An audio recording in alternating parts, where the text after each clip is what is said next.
जय हिंद दोस्तों। आज टेस्ट पेपर 66 देखेंगे। तो चलिए स्टार्ट करते हैं प्रश्न संख्या पहला से। मिश्रित अर्थव्यवस्था का तात्पर्य क्या है? तो मिश्रित अर्थव्यवस्था का तात्पर्य क्या है दोस्तों? निजी तथा सार्वजनिक क्षेत्रों का सह अस्तित्व। ये हमारा सही आंसर हो जाएगा दोस्तों। ए को टिक करेंगे, आगे बढ़ेंगे। अगला प्रश्न क्या कहता है दोस्तों? राष्ट्रीय आय की गणना कौन करता है? तो राष्ट्रीय आय की गणना केंद्रीय सांख्यिकी कार्यालय करता है। कौन करता है दोस्तों? केंद्रीय सांख्यिकी कार्यालय। बी हमारा सही आंसर हो जाएगा दोस्तों। प्राथमिक क्षेत्र के अंतर्गत कौन एक नहीं आता है?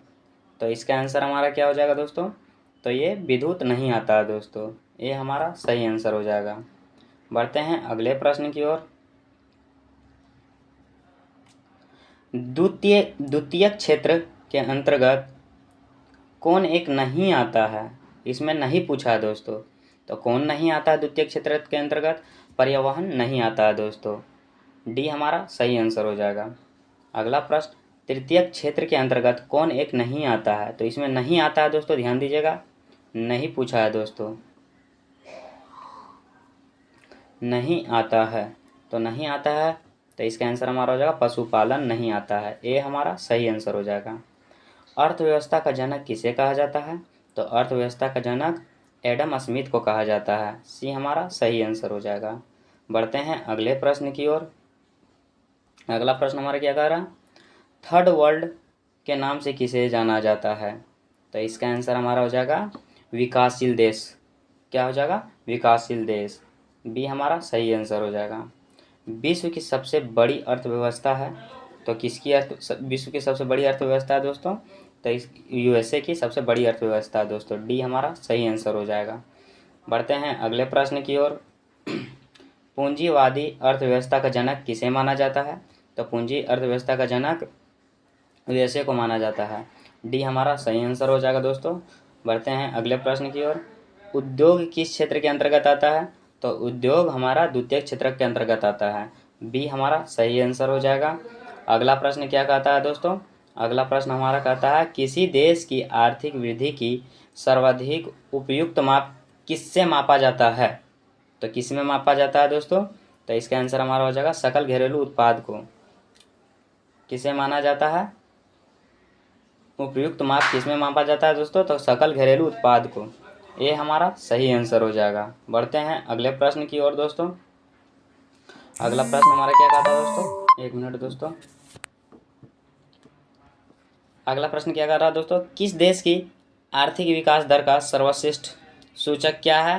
तो इसका आंसर हमारा हो जाएगा प्रति व्यक्ति आय। क्या हो जाएगा? प्रति व्यक्ति आय। अगला प्रश्न क्या कहता है? भारत में राष्ट्रीय आय की गणना सर्वप्रथम कब की गई? तो इसका आंसर हमारा हो जाएगा 1867 से 68 के बीच। 1867 से 68। सी हमारा सही आंसर हो जाएगा दोस्तों। अगला प्रश्न क्या कहता है? अगला प्रश्न हमारा कह रहा है दोस्तों भारतीय सांख्यिकी संस्थान कहाँ स्थित है? तो भारतीय सांख्यिकी संस्थान हमारा कोलकाता में स्थित है। कहाँ दोस्तों? कोलकाता में। सी हमारा सही आंसर हो जाएगा। अगला प्रश्न केंद्रीय सांख्यिकी संगठन का मुख्य कार्यकाल कहाँ स्थित है? केंद्रीय सांख्यिकी संगठन का मुख्य कार्यकाल कहाँ स्थित है? तो इसका आंसर हमारा हो जाएगा नई दिल्ली। कहाँ दोस्तों? नई दिल्ली। डी हमारा सही आंसर हो जाएगा। अगला प्रश्न क्या कहता है दोस्तों हमारा? राष्ट्रीय आय की गणना में केंद्रीय सांख्यिकी कार्यालय को कौन मदद करता है? तो कौन मदद करता है दोस्तों? तो इसका आंसर हमारा हो जाएगा राष्ट्रीय नमूना सर्वेक्षण संगठन। राष्ट्रीय नमूना सर्वेक्षण संगठन। ये हमारा सही आंसर हो जाएगा दोस्तों। अगला प्रश्न क्या कहता है? राष्ट्रीय आय का सर्वश्रेष्ठ मापक क्या है? तो राष्ट्रीय आय का सर्वश्रेष्ठ मापक क्या है दोस्तों?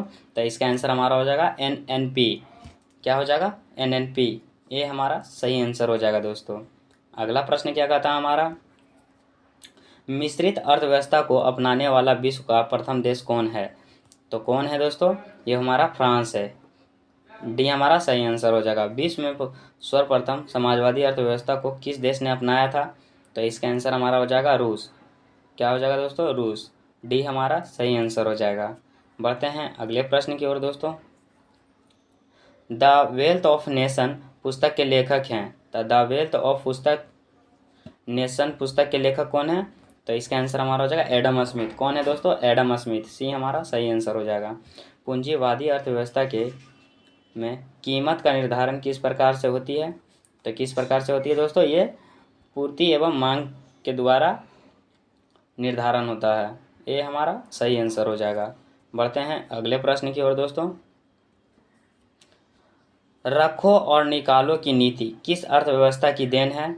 तो ये हो जाएगा पूंजीवादी अर्थव्यवस्था की देन है दोस्तों। किसकी देन है? पूंजीवादी अर्थव्यवस्था की देन है। बी हमारा सही आंसर हो जाएगा। अगला प्रश्न, समाजवादी अर्थव्यवस्था का प्रतिपादक है। तो समाजीय अर्थव्यवस्था का प्रतिपादक कौन है दोस्तों? तो इसका आंसर हमारा हो जाएगा कार्ल मार्क्स। कौन हो जाएगा? Karl Marx. सी हमारा सही आंसर हो जाएगा।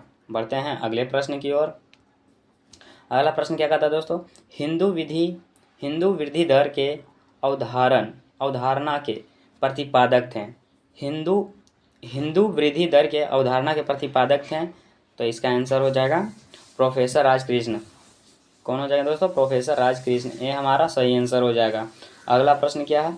किस अर्थव्यवस्था पर सिर्फ सरकार का नियंत्रण होता है? तो किस अर्थव्यवस्था पर सिर्फ सरकार का नियंत्रण होता है दोस्तों? ये हो जाएगा हमारा समाजवादी।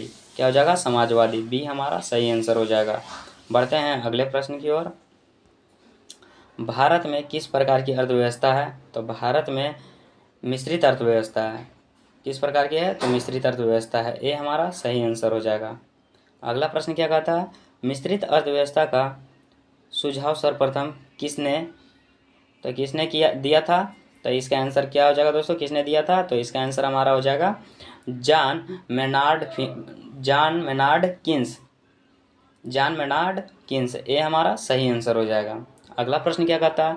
मिश्रित अर्थव्यवस्था कब प्रारंभ हुई थी? तो मिश्रित अर्थव्यवस्था कब प्रारंभ हुई थी दोस्तों? 1948 में प्रारंभ हुई थी। सी हमारा सही आंसर हो जाएगा।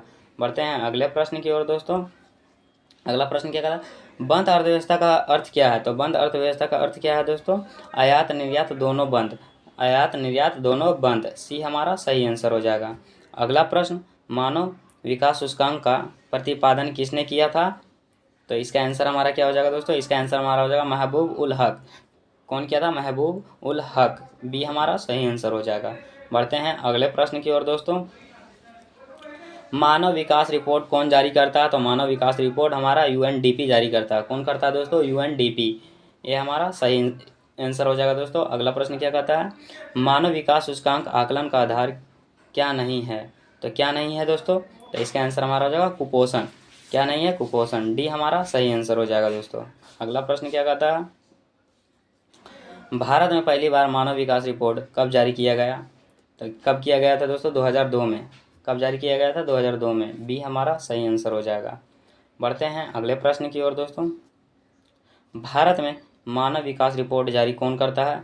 तो इसका आंसर हमारा हो जाएगा नीति आयोग। कौन करता है दोस्तों? नीति आयोग। सी हमारा सही आंसर हो जाएगा।